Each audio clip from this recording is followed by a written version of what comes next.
끄, 끄. 칠흑 같은 어둠이 내려앉은 심야 명문가로 위세가 드높은 조대감댁. 안채 깊숙한 곳에서 정체를 알 수 없는 소름 끼치는 소리가 새어나오고 있었으니 그것은 마치 날카로운 짐승의 발톱이 단단한 오동나무 문짝을 긁어대는 듯한 섬뜩한 마찰음이었다. 창호지 문 너머로 희미하게 비치는 호롱불 그림자는 마치 살아있는 귀신이 춤을 추듯 일렁거렸고 그 기괴한 긁는 소리에 섞여 간간히 들려오는 것은 짐승의 포효인지 사람의 신음인지 분간할 수 없는 억눌린 울음소리였으므로 당번을 서던 어린 계집종 분이는 공포에 질려 숨조차 제대로 쉬지 못한 채 사시나무 떨듯 바들바들 떨고만 있었다. 비바람이 몰아치며 처마 끝 풍경 소리가 요란하게 울려 퍼지는 밤이었으나 방 안에서 들려오는 그 기이한 소리는 천둥 소리마저 뚫고 나와 분이의 고막을 찢을 듯 파고들었다. 아가 제발 그만하거라. 네, 아비가 듣는다 제발. 애원하듯 흐느끼는 여인의 목소리가 들려오자 분이는 소스라치게 놀라 주저앉고 말았는데 그것은 평소 냉철하고 기품 있기로 소문난 안방마님 윤씨 부인의 목소리가 분명했기 때문이다. 도대체 저 굳게 닫힌 방문 뒤에서 무슨 일이 벌어지고 있는 것인가? 분이는 금지된 호기심과 본능적인 공포 사이에서 갈등하며 자신도 모르게 마른 침을 삼키고 젖은 마루 위를 기어가 문틈으로 눈을 가져다 대었다. 번쩍하고 하늘을 가르는 벼락이 내리꽂히는 순간 창호지 문틈으로 보인 광경은 분이의 심장을 멈추게 하기에 충분했으니 산발을 한 윤씨 부인이 피투성이가 된 손으로 누군가를 아니 무언가를 필사적으로 껴안고 바닥을 구르고 있었던 것이다. 그 품에 안긴 존재는 사람의 형상을 하고 있었으나 짐승처럼 네 발로 바닥을 기며 벽을 긁어대고 있었고 헝클어진 머리카락 사이로 드러난 눈빛은 짐승의 그것처럼 형형하게 빛나고 있었다. 이것을 놓으시오 나가야겠소? 저 밖으로 나가야겠단 말이오. 그 존재가 내지르는 소리는 아이의 목소리라기엔 너무나 거칠고 탁했으나 분명 사람의 말소리였기에 분이는 입을 틀어막고 비명을 삼켜야만 했다. 윤씨 부인은 그 존재의 입을 틀어막으며 피눈물을 흘리고 있었고 그녀의 하얀 소복은 이미 붉은 선혈로 얼룩져 있었다. 안 된다. 나가면 죽는다. 너도 죽고 나도 죽어. 제발 어미 말을 들어다오. 윤씨 부인의 절규는 빗소리에 묻혀 허공으로 흩어졌고 분이는 그 처참한 광경에 압도되어 뒷걸음질 치다. 그만 텐마루에 놓인 텐그릇을 건드리고 말았으니 쨍그랑하는 날카로운 파여름이 정적을 깨뜨리자 방 안의 소란이 거짓말처럼 뚝 그쳤다.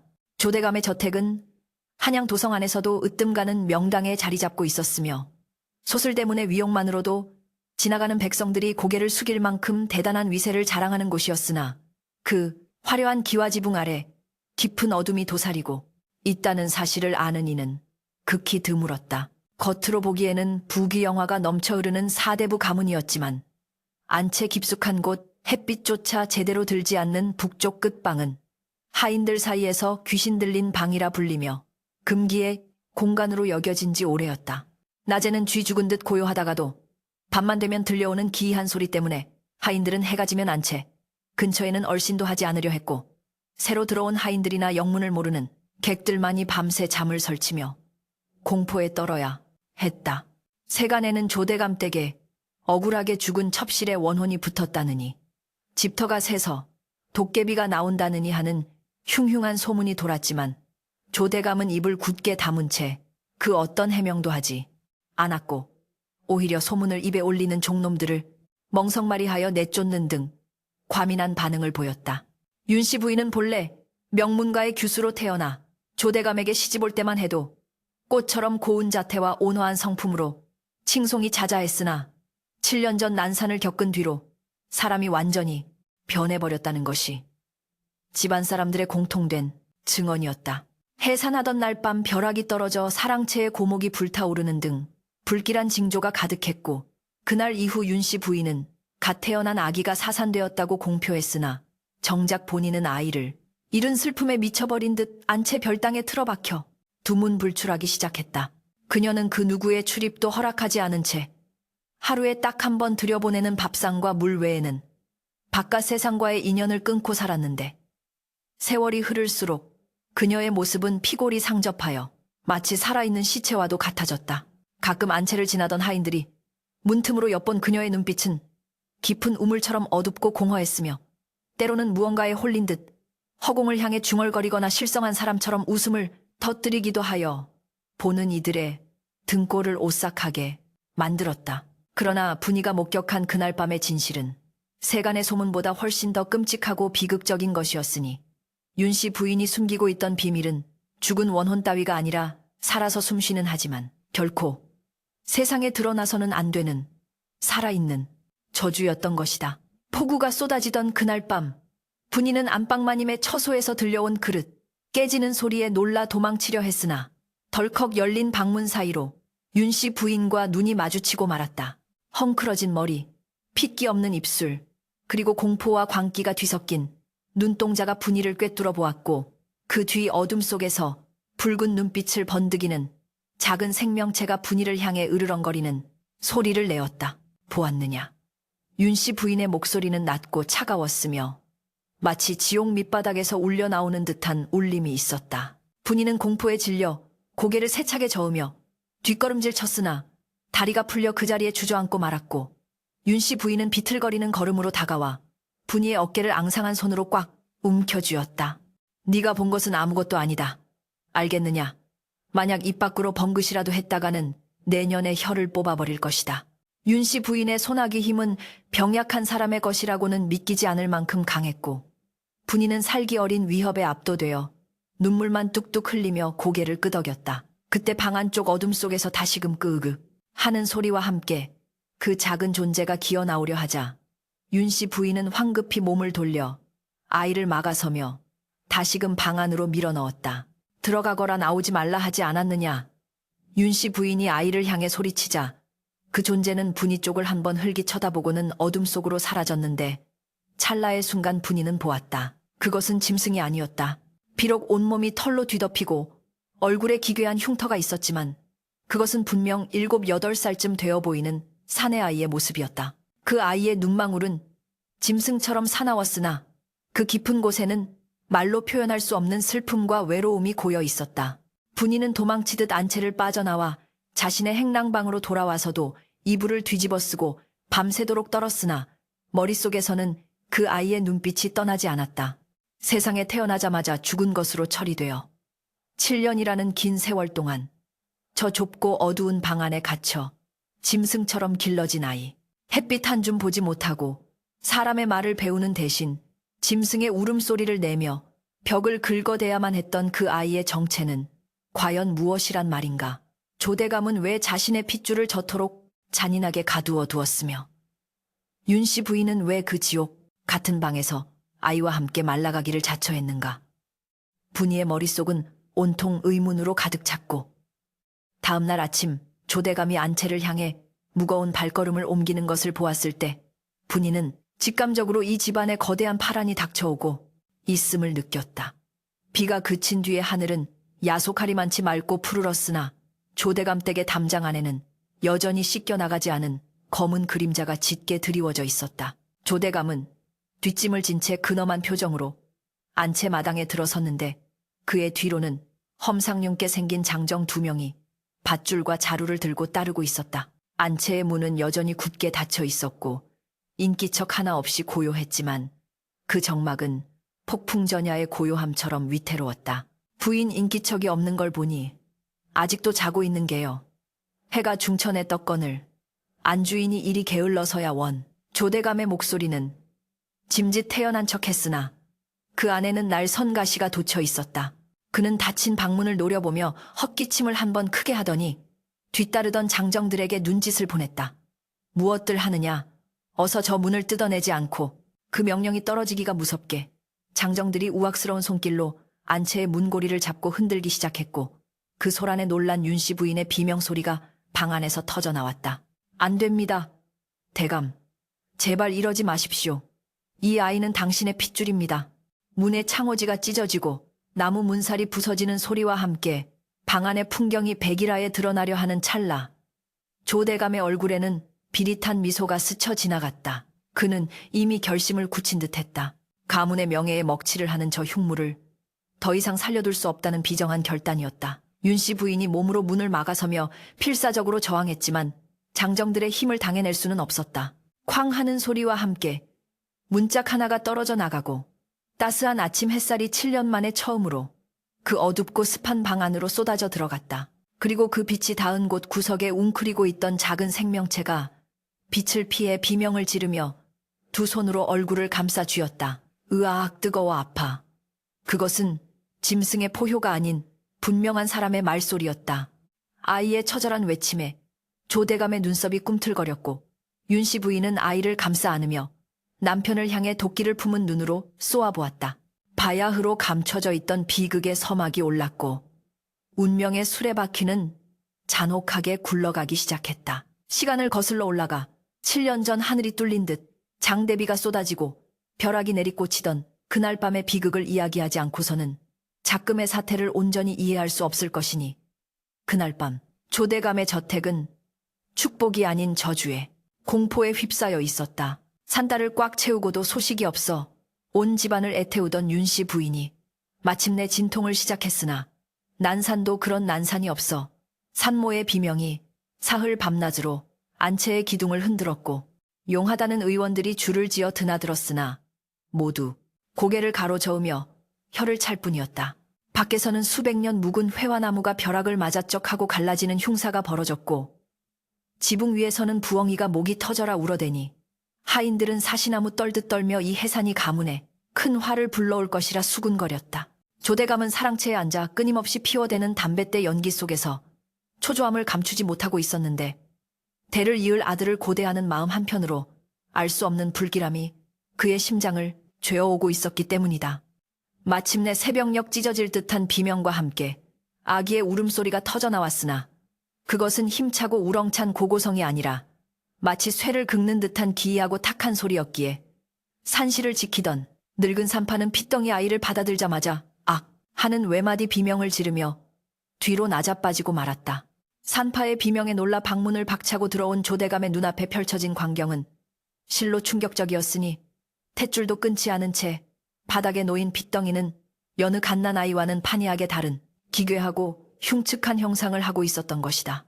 아이의 온몸은 듬성듬성 붉은 털로 뒤덮여 있었고 등과 어깨에는 마치 불에 데인 듯한 검붉은 흉터가 뱀의 비늘처럼 돋아나 있었으며 무엇보다 그 눈동자가 사람의 것이라기엔 너무나 기이한 호박색을 띠고 있어 보는 이로 하여금 본능적인 혐오감을 불러일으켰다. 조대감은 뒷걸음질치며 자신의 눈을 의심했으나 촛불 아래 꿈틀거리는 그것은 분명 자신의 씨를 받아 태어난 자식임에 틀림없었다. 이 무슨 괴물이란 말인가? 조대감의 입에서 흘러나온 첫마디는 축복이 아닌 저주였고 그는 사시나무 떨듯 떨리는 손으로 벽에 걸린 장검을 집어들었다. 가문의 명예를 목숨보다 중시하는 그에게 짐승만도 못한 몰골을 한 아이의 탄생은 씻을 수 없는 치욕이자 훗날 정적들의 먹잇감이 되어 가문을 멸문지화로 이끌 흉조 그 자체로 보였기 때문이다. 내 오늘 이 부정을 내 손으로 씻어내리라. 이것은 사람이 아니다. 마귀가 씌어 태어난 요물이다. 시퍼런 칼날이 번뜩이며 아이의 목을 향해 내리꽂히려는 찰나 피투성이가 된 채 실신에 있던 윤 씨 부인이 기적처럼 눈을 뜨고 바닥을 기어와 조대감의 다리를 부여잡았다. 대감, 아니 됩니다. 제발 살려주십시오. 제 배 아파 낳은 자식입니다. 괴물이라니요. 가당치 않습니다. 이 아이는 대감의 핏줄입니다.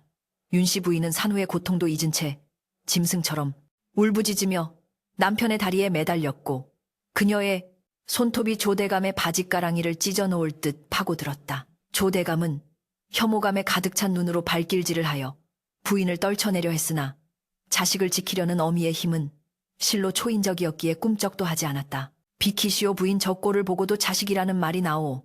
저것이 자라서 세상에 나가면 우리 가문은 천하의 웃음거리가 될 것이요. 당장 숨통을 끊어 후환을 없애야 하오. 조대감이 칼을 높이 쳐들자 윤 씨 부인은 아이를 자신의 품으로 끌어당겨 온몸으로 칼날을 막아섰다. 차라리 저를 죽이십시오. 이 아이를 죽이시려거든 저부터 베고 가십시오. 하늘이 무섭지 않으십니까? 비록 겉모습이 남들과 다르다 하여 어찌 아비가 제 자식을 죽일 수 있단 말입니까? 윤 씨 부인의 눈에서 쏟아지는 피눈물과 서슬퍼런 일갈에 조대감의 손이 허공에서 멈칫하였다. 비록 냉혹한 성정의 소유자였으나 조강지처를 제 손으로 뵐 수는 없는 노릇이었고 방 안을 가득 채운 피비린내와 부인의 절규에 일말의 인간적인 고뇌가 스쳤던 것이다. 긴 대치 끝에 조대감은 칼을 거두었으나 그의 눈빛은 여전히 차갑게 식어 있었다. 그는 거친 숨을 몰아쉬며 바닥에 주저앉은 부인과 그 품에 안겨 낑낑거리는 붉은 핏덩이를 내려다보며 마치 더러운 오물을 보듯 얼굴을 일그러뜨렸다. 좋소. 부인의 목숨을 봐서 당장 죽이지는 않겠소. 허나 내 말을 명심하시오. 조대감의 목소리는 낮고 음산하게 방안을 울렸다. 이 아이는 오늘 태어나자마자 죽은 것이오. 세상 그 누구도 심지어 집안의 하인들조차 이 아이가 살아있다는 것을 알아서는 아니 되오. 저 북쪽 끝방에 가두어 죽을 때까지 햇빛을 보지 못하게 하시오. 만약 쥐새끼 한 마리라도 이 사실을 알게 되거나 이 아이가 방 밖으로 한 발짝이라도 나오는 날에는 그때는 내 손으로 둘 다 베어버릴 것이오. 이것이 내가 베풀 수 있는 마지막 잡이오. 그 말을 남기고 조대감은 뒤도 돌아보지 않고 방을 나갔고 윤씨 부인은 아이를 끌어안은 채 오열하다 혼절하고 말았다. 그렇게 아이는 태어남과 동시에 세상에서 지워진 존재가 되었고 이름조차 갖지 못한 채 그거지라 불리며 어둠 속에 갇히게 되었다. 이것이 바로 조대감 댁 안채 깊은 곳에 숨겨진 끔찍한 비밀의 시작이었다. 그날 이후 윤씨 부인의 삶은 지옥과 다름없었으나 오직 아이를 살리겠다는 일념 하나로 모진 세월을 버텨내었다. 햇빛 한 줄기 들지 않도록 창문을 겹겹이 판자로 막아버린 골방은 낮에도 밤처럼 깜깜했고 눅눅한 습기와 곰팡이 냄새가 진동하는 그곳이 아이가 아는 세상의 전부였다. 윤씨 부인은 아이가 소리를 내어 울 때마다 혹여 밖에서 들을까봐 입을 틀어막아야 했고 쉬다가야 소리를 내면 안 된다. 소리를 내면 아버지가 오신다. 라고 속삭이며 아이의 본능마저 억눌러야 했다. 아이는 자라면서 말이 아닌 침묵을 먼저 배웠고 빛이 아닌 어둠에 익숙해져야만 했다. 붉은 털이 숭숭 난 몸과 기괴한 흉터 때문에 아이는 가려움을 참지 못해 벽을 긁어대곤 했는데 윤씨 부인은 그런 아이의 손을 잡아주며 밤새도록 피딱지가 앉은 피부에 연고를 발라주었다. 남편 조대감은 약속대로 아이를 죽이지는 않았으나 철저하게 방관하고 무시함으로써 아이를 정신적으로 말려 죽이고 있었다. 그는 안채의 발길을 끊은 지 오래였으며 밖에서 기생을 불러들이거나 첩을 들일 궁리를 하며 윤씨 부인의 가슴에 대못을 박았다. 아이는 해가 갈수록 짐승과 사람의 경계에서 위태롭게 성장했다. 제대로 걷는 법을 배우지 못해 네 발로 기어다니는 것이 편했고 어둠 속에서 사물을 식별하는 능력이 발달하여 밤눈이 부엉이처럼 밝아졌다. 그러나 아이의 지능만은 남달라 윤씨 부인이 몰래 들여와 읽어주는 언문책을 어둠 속에서 손끝의 감각만으로 익히기도 했다. 어머니, 저 밖에는 무엇이 있습니까? 책에서 말하는 해와 달은 어떻게 생겼습니까? 왜 저는 나갈 수 없습니까? 아이가 처음으로 말을 떼고 던진 질문에 윤씨 부인은 가슴이 미어지는 듯한 고통을 느꼈다. 흉측한 외모 속에 갇혀있을 뿐 아이의 영혼은 누구보다 맑고 순수했으며 세상에 대한 호기심으로 가득 차 있었기 때문이다. 아가, 너는 몸이 많이 아파서 나갈 수가 없단다. 햇빛을 보면 내 살갗이 타들어가고 사람들을 만나면 병이 옮는단다. 그러니 여기서 어미랑만 살아야 해. 윤씨 부인은 차마 내 아비가 너를 괴물이라 여겨 죽이려 한다는 말을 할 수 없어 거짓말을 했지만 총명한 아이는 어미의 떨리는 목소리와 눈물 젖은 손길에서 그 말이 거짓임을 그리고 자신이 환영받지 못하는 존재임을 본능적으로 깨닫고 있었다. 그렇게 7년이라는 세월이 흐르는 동안 아이의 마음속에는 세상에 대한 동경과 자신을 가둔 아비에 대한 원망, 그리고 자신 때문에 시들어가는 어미에 대한 죄책감이 뒤엉켜 거대한 응어리가 되어갔다. 밤마다 벽을 긁어대던 그 섬뜩한 소리는 단순한 장난이 아니라 갇혀있는 자신의 존재를 알리고 싶어하는 처절한 몸부림이자 벽 너머의 세상으로 나가고 싶은 갈망의 표현이었다. 윤씨 부인은 점점 야위어가는 아이를 보며 매일 밤 번뇌에 시달렸다. 이렇게 짐승처럼 살다가 죽게 두는 것이 과연 아이를 위한 길인가? 차라리 그날 밤 남편의 칼에 죽게 두었더라면 이 모진 고통은 겪지 않았을 것을. 그러나 아이가 가끔 어둠 속에서 자신의 손을 잡고 어머니 따뜻해요 라고 말할 때면 그 작은 온기에 다시금 살아야 할 이유를 찾곤 했다. 하지만 조대감은 7년의 세월 동안 기다림에 지쳐가고 있었다. 첩실에게서도 아들을 얻지 못한 그는 가문의 대가 끊길 위기에 처하자 점점 더 초조해졌고 안채 깊은 곳에 숨겨진 그 흉물이 자신의 앞길을 막고 있는 애군이라 여기기 시작했다. 마침내 사건이 터진 그날 아침, 조대감은 더 이상 참을 수 없는 분노와 결단으로 안채의 문을 부수고 들어왔던 것이다. 7년 만에 쏟아져 들어온 햇살은 아이에게는 살을 태우는 불길과도 같았고 처음 마주한 아비의 눈빛은 칼날보다 더 날카롭게 아이의 심장을 찔렀다. 아이가 고통스러워하며 비명을 지르는 동안 윤씨 부인은 본능적으로 깨달았다. 이제 더 이상 숨을 곳은 없으며 이 지옥 같은 운명의 굴레를 끊어내기 위해서는 목숨을 건 최후의 선택을 해야만 한다는 것을. 조 대감의 뒤에 서 있는 험상추는 장정들이 든 자루는 아이를 산채로 담아 어디론가 내다 버리기 위함이 분명했고 그것은 곧 죽음을 의미했다. 안 된다. 절대 안 된다. 윤씨 부인은 흐트러진 머리카락을 쓸어 넘기며 비틀거리면서도 아이의 앞을 막아섰다. 그녀의 눈빛은 더 이상 공포에 질린 여인의 것이 아니었다. 그것은 새끼를 지키기 위해 호랑이와 맞서는 어미 사자의 눈빛이었다. 이 아이를 데려가려거든 나를 먼저 죽여라. 내 시체를 넘기 전에는 절대로 이 아이에게 손끝 하나 댈 수 없다. 윤씨 부인의 서슬퍼런 외침이 아수라장이 된 방안을 가로질러 울려 퍼졌다. 방안을 가득 채운 긴장감은 마치 팽팽하게 당겨진 활시위와 같았으니 누구 하나 숨소리조차 크게 내지 못하는 막히는 대치가 이어졌다. 쏟아져 들어온 햇살에 살이 타들어가는 고통을 느끼며 비명을 지르던 아이는 어머니가 자신의 앞을 막아서며 목숨을 걸고 아비에게 대항하는 모습을 보자 거짓말처럼 울음을 뚝 그쳤다. 붉은 털로 뒤덮인 작은 손이 어머니의 옷자락을 꽉 움켜쥐었고 호박색 눈동자는 두려움을 넘어선 기이한 총기로 번뜩였다. 조대감은 부인의 서슬퍼런 위협에 잠시 주춤하였으나 이내 가문의 수치를 씻어내겠다는 맹목적인 신념이 다시금 고개를 쳐들었다. 부인 지금 제정신이요. 저 흉물이 우리 가문에 어떤 재앙을 불러올지 정녕 모른단 말이요. 내 눈에는 저것이 자식으로 보이지 않소. 가문을 집어삼킬 요물일 뿐이요. 조대감이 다시금 장정들에게 손짓하려 하자 웅크리고 있던 아이가 비틀거리며 윤씨 부인의 치마폭에서 걸어 나왔다. 내 발로 기던 습관이 남아 몸은 구부정하였으나 아이는 난생 처음으로 허리를 펴고 아비를 똑바로 응시했다. 그리고 갈라진 입술을 열어 짐승의 울음이 아닌 인간의 언어를 토해내었으니 그 순간 방 안에 있던 모든 이들이 귀를 의심하며 얼어붙고 말았다. 아버님, 어찌하여 저를 미워하십니까? 제가 원해서 이리 태어난 것이 아니거늘 어찌하여 하늘이 내린 핏줄을 요물이라 하시나이까? 아이의 목소리는 오랫동안 사용하지 않아 쇠를 긁는 듯 거칠고 탁했으나 그 어조와 문장은 7살 어린아이의 것이라고는 믿기 힘들 만큼 정연하고 기품이 서려 있었다. 조 대감의 눈이 휘둥그레졌고 장정들 또한 들고 있던 밧줄을 놓칠 뻔하였다. 어둠 속에서 어미가 읽어주는 책 소리만을 듣고 홀로 벽에 글자를 쓰며 깨우친 언어였다. 윤씨 부인은 아이의 말에 가슴이 미어지는 듯한 통증을 느끼며 바닥에 주저앉아 오열했다. 보십시오. 대감 보시란 말입니다.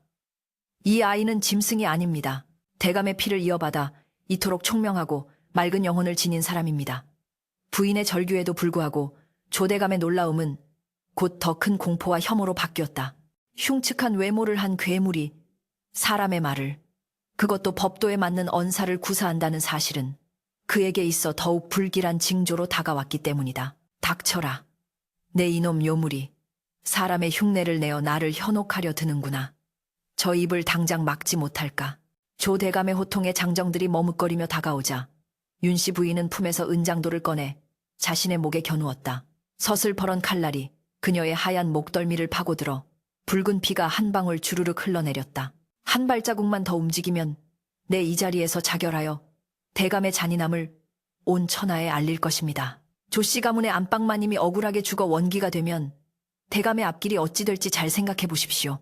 그것은 단순한 협박이 아니었다. 지난 7년간 쌓여온 한과 분노가 응축된 어미로서의 마지막 결기였다.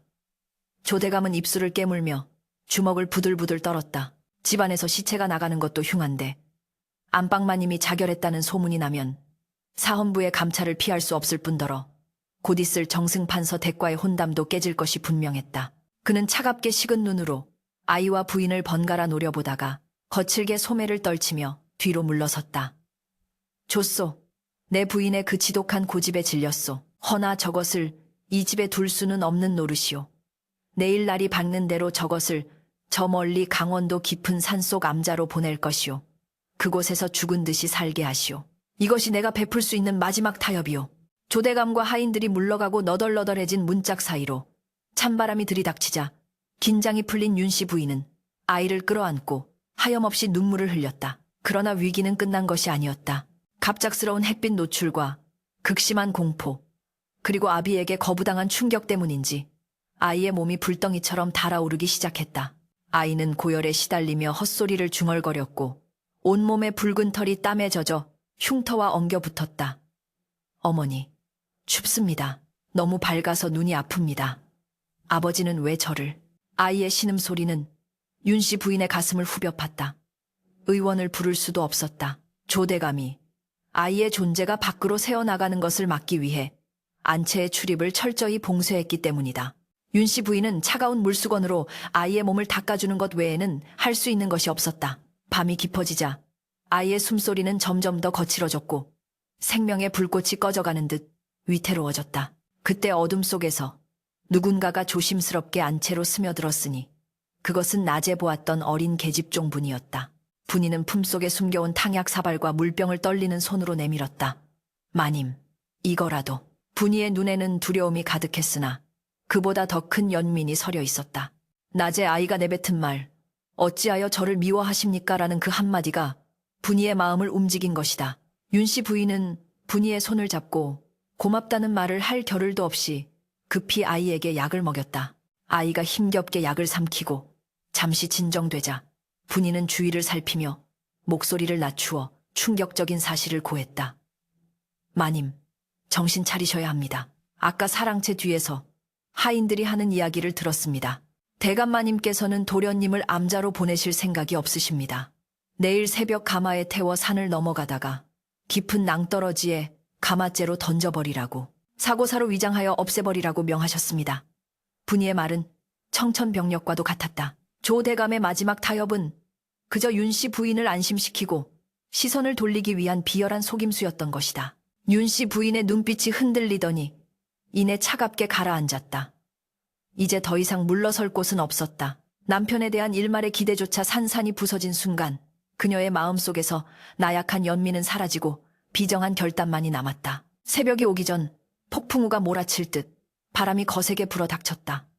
윤씨 부인은 밤새 아이의 곁을 지키며 뜬 눈으로 밤을 지새웠다. 고열에 시달리던 아이는 꿈결 속에서도 하늘은 검고 땅은 누르며 텐디 쉔왕, 지부집, 주 유저 홍황 하며 천자문을 외고 있었다. 그 처절한 배움의 열망과 총명함이 오히려 윤씨 부인의 결심을 더욱 단단하게 만들었다. 이 아이는 괴물이 아니다. 겉모습만 다를 뿐 누구보다 고귀한 영혼을 가진 내 아들이다. 죄를 지은 것은 아이가 아니라 그 아이를 부끄러워하며 죽이려 드는 아비와 세상의 편견이다. 윤씨 부인은 장롱 깊숙한 곳에서 자신이 시집올 때 입었던 고운 비단옷과 아이를 위해 몰래 지어두었던 한 번도 입히지 못한 꽃가옷을 꺼내었다. 비록 아이의 몸에 난 털과 흉터를 다 가릴 수는 없겠지만 적어도 짐승이 아닌 사람의 모습으로 당당하게 세상 앞에 세우겠다는 의지였다. 아가, 일어나거라. 이제 우리는 숨지 않을 것이다. 네가 누구인지 네 아비와 저 썩어빠진 가문 사람들에게 똑똑히 보여줄 것이다.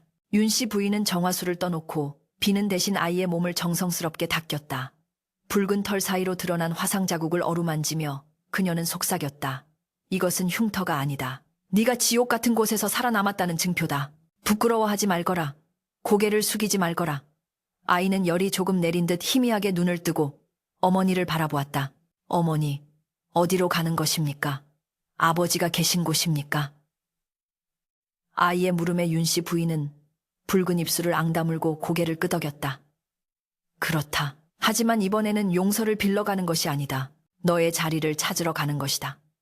그녀는 아이에게 비단 옷을 입히고 머리를 단정히 빗겨주었다. 흉측한 외모는 여전했지만 비단 옷을 입고 허리를 꼿꼿이 세운 아이의 모습에서는 범접할 수 없는 기운이 뿜어져 나왔다. 그것은 야수의 야성과 귀족의 품위가 기묘하게 뒤섞인 세상, 어디에서도 볼 수 없는 압도적인 존재감이었다. 동이 트자마자 사랑채 쪽이 시끌벅적해지기 시작했다. 오늘은 문중의 어른들이 모여 제사를 논의하고 조대감이 양자로 드릴 조카를 소개하기로 예정된 날이었다. 가문의 중대사가 결정되는 날, 조대감은 눈엣 가시 같은 친아들을 쥐도 새도 모르게 처리하고 말끔한 양자를 내세워 가문의 안정을 꾀하려 했던 것이다. 가마대령하였습니다. 대문 밖에서 하인들의 목소리가 들려왔다. 아이를 죽음으로 몰고 갈 저승사자의 가마였다. 그러나 윤씨 부인은 그들이 오기를 기다리지 않았다. 쾅 하고 안채의 문이 다시 한번 열렸다. 이번에는 밖에서 부서진 것이 아니라 안에서 당당하게 열어젖힌 것이었다. 화려한 대례복을 갖춰 입은 윤씨 부인이 붉은 털이 숭숭난 아이의 손을 꽉 잡고 마당으로 걸어 나왔다. 아이의 눈은 햇빛에 부셔 찡그려졌지만 어머니의 손을 잡은 힘만은 풀지 않았다. 안채 마당에 들이닥친 하인들은 그 기이하고도 위험 있는 광경에 압도되어 길을 터주었다. 7년간 갇혀있던 괴물이 세상 밖으로 첫 발을 내딛는 순간이었다. 윤씨 부인의 눈빛은 매서웠고 그녀의 발걸음에는 한치의 망설임도 없었다. 그녀는 아이를 죽이러 온 가마꾼들을 지나쳐 문중 어른들과 남편이 모여있는 사랑채를 향해 직진했다. 비켜라. 내 아들이 아비에게 문안 인사를 드리러 가는 길이다. 그녀의 호통이 새벽 공기를 갈랐다. 저 담장 너머 사랑채에서는 조대감의 호탕한 웃음소리가 들려오고 있었다. 자신의 핏줄을 죽음으로 내몰고 얻으려는 거짓된 평화와 명예.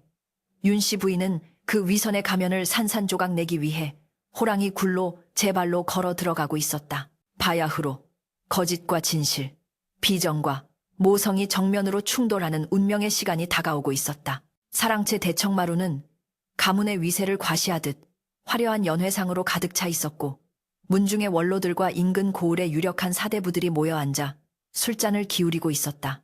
기름진 고기 냄새와 향기로운 술 냄새가 진동하는 그곳에서 조대감은 짐짓 비통한 표정을 지으며 연기를 하고 있었으니 그의 입에서 나오는 말들은 모두 거짓과 위선으로 점철되어 있었다. 제 부덕의 소치로 슬하의 혈육을 두지 못하여 오늘 이렇게 집안의 조카를 양자로 드리고자 여러분을 모셨습니다. 비록 제 핏줄은 아니나 총명하고 예의 바른 아이니 부디 친자식처럼 여겨주시옵소서. 좌중의 객들은 혀를 차며 조대감을 위로하거나 양자로 들어올 아이를 칭송하며 분위기를 띄웠으나 그 화기애애한 풍경 뒤에는 오늘 새벽 친자식을 낭떠러지로 밀어버리려 했던 비정한 아비의 사리가 숨겨져 있었다. 조대감은 소매 속에서 주먹을 꽉 쥐고 하인들이 사고 처리를 무사히 마쳤다는 전가를 보내오기만을 초조하게 기다리고 있었다. 그때였다. 비켜라. 이 앞을 막는 자는 내 손에 죽을 것이다.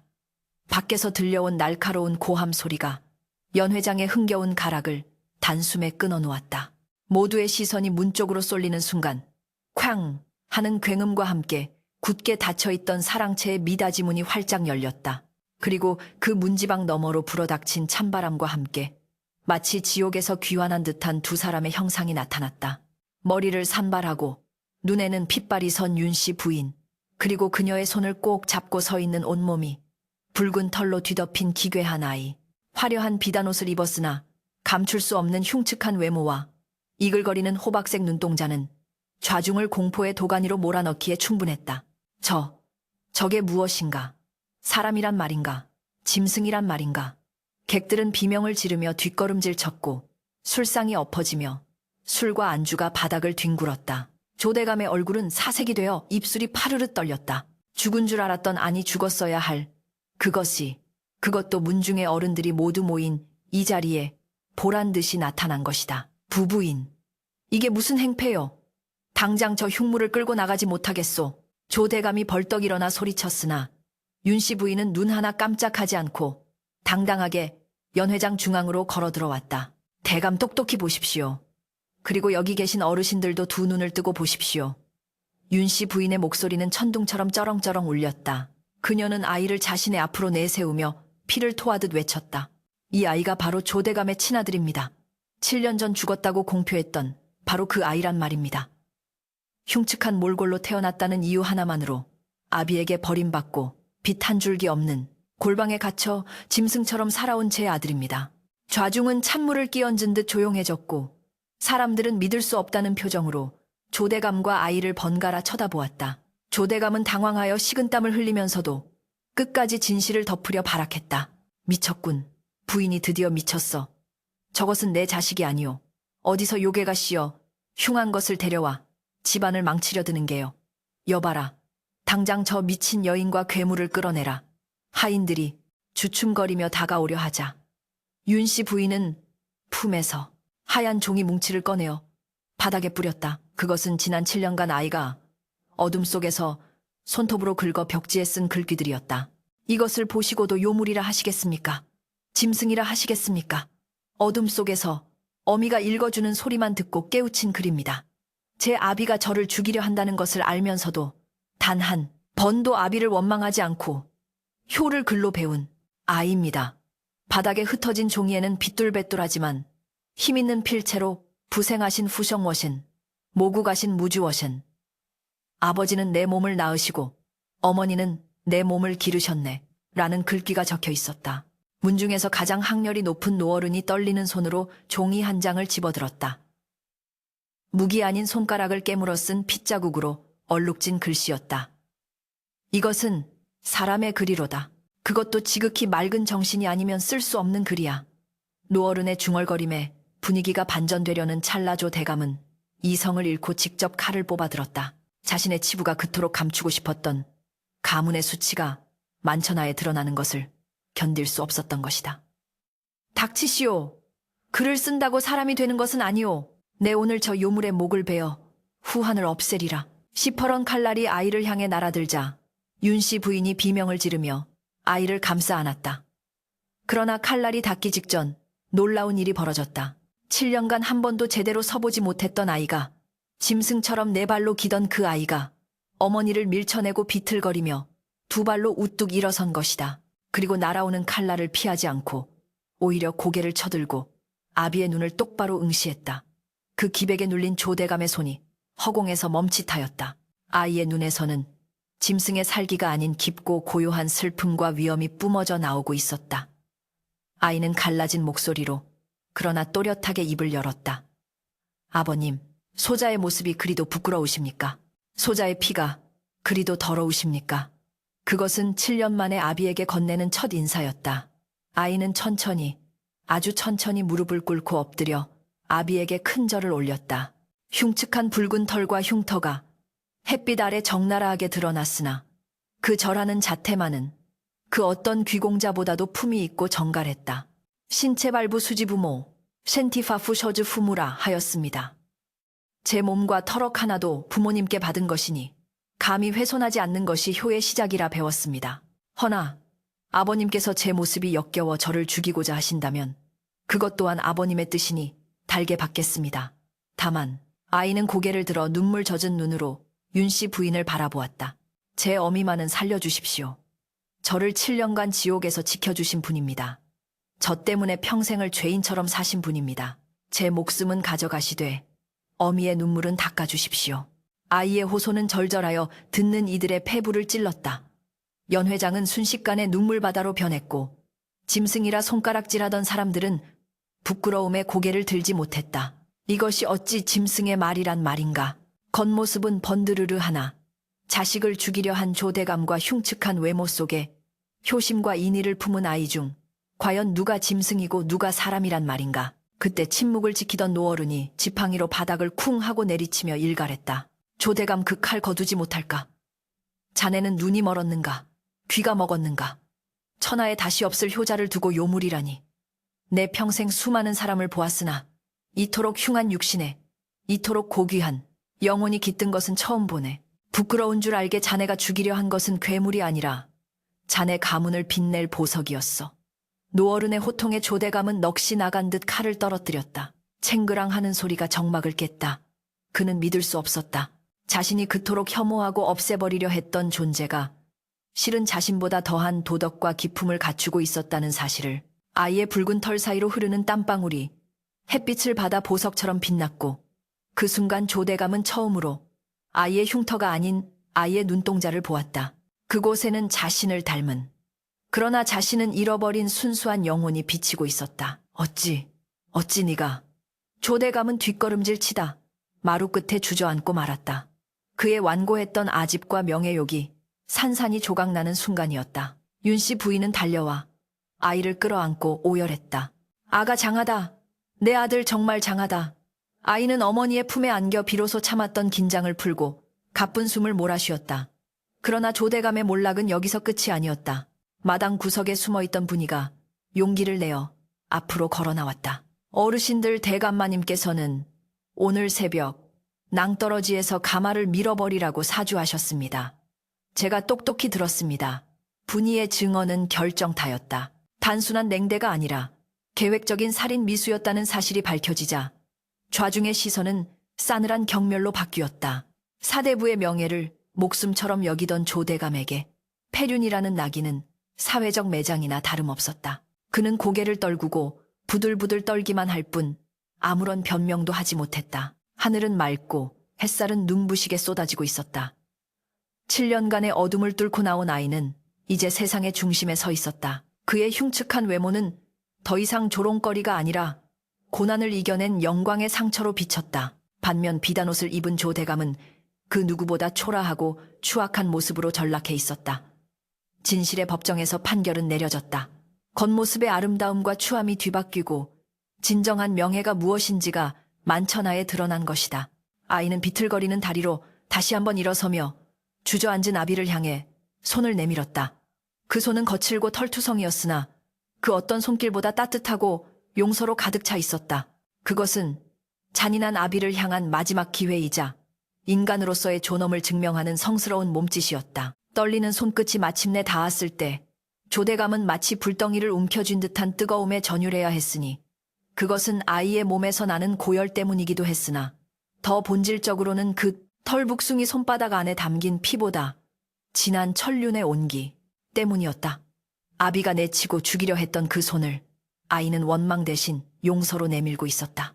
연회장의 모든 소음이 잦아들고 오직 바람 소리와 두 사람의 거친 숨소리만이 허공을 맴도는 가운데 조대감은 천천히 고개를 들어 자신을 내려다보는 아이의 눈을 마주했다.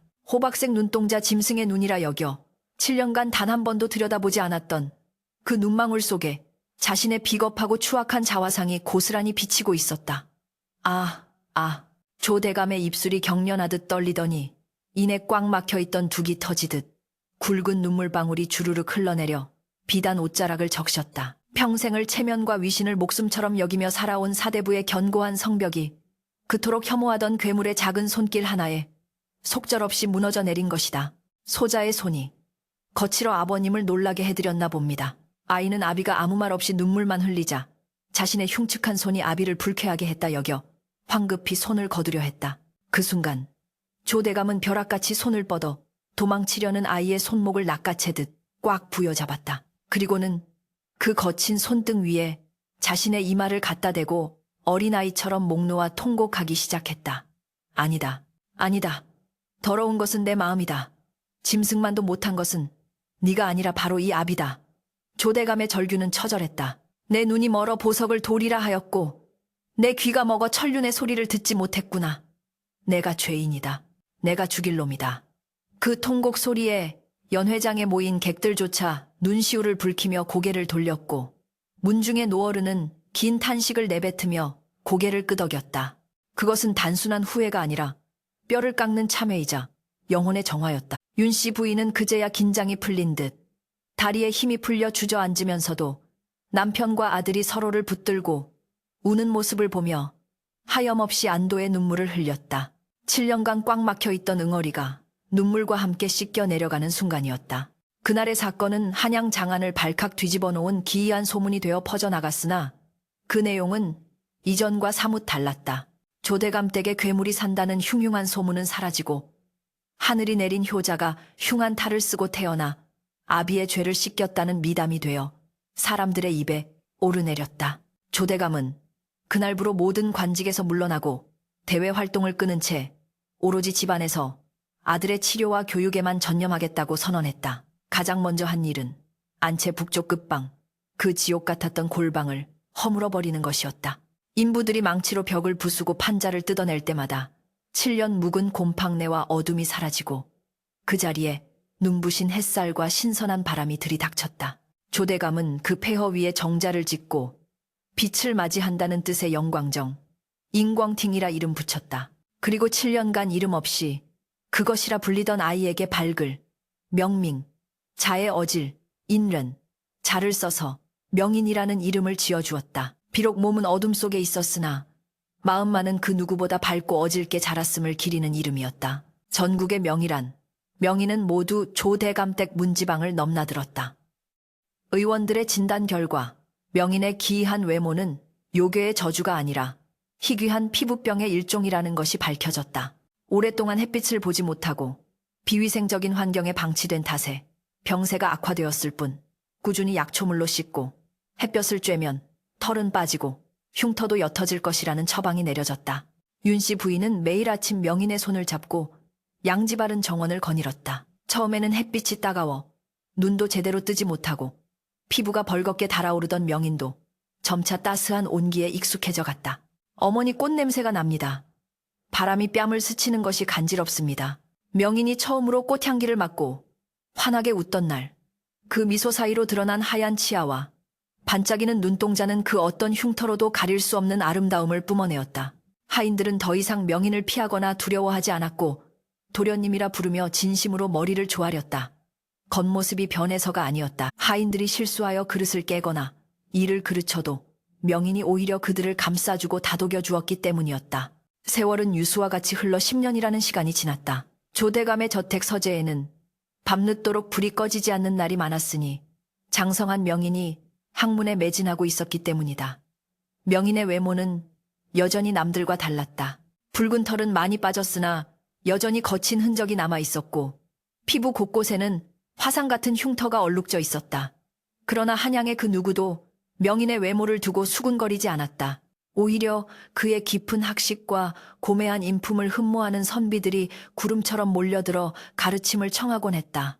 명인은 과거에 응시하여 벼슬길에 나가는 대신 초야에 묻혀 학문을 닦고 가난한 백성들에게 글을 가르치는 삶을 택했다. 벼슬은 외모가 단정한 자가 하여 나라시를 빛내야 하는 법. 저는 그저 마음의 눈으로 세상을 보고자 합니다. 그것은 체념이 아닌 겸손이었고 세상의 편견을 초월한 자의 여유였다. 조대감은 그런 아들의 결정을 존중하며 묵묵히 뒤에서 든든한 후원자가 되어주었다.